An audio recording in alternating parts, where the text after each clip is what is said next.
Kasus dugaan korupsi pengadaan laptop yang menjerat mantan Menteri Pendidikan Kebudayaan Riset dan Teknologi Nadiem Makarim memicu reaksi publik, termasuk Hotman Paris sebagai kuasa hukum Nadiem Makarim.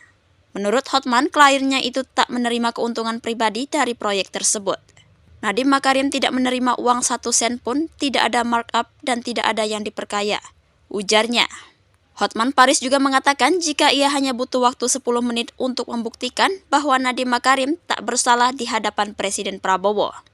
Saya hanya butuh 10 menit untuk membuktikan itu di depan Presiden Prabowo, tegas Hotman usai mendampingi Nadiem Makarim di tahanan Kejagung. Pernyataan Hotman Paris ini turut menuai reaksi dari berbagai pihak.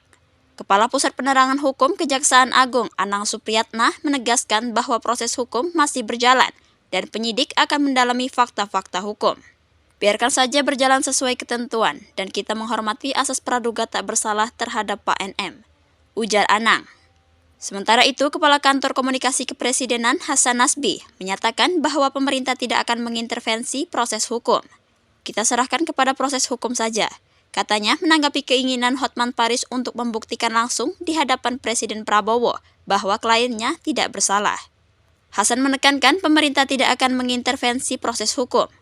Pemerintah tidak intervensi proses hukum. Pungkas Hasan Nasbi dikutip dari Kompas.com.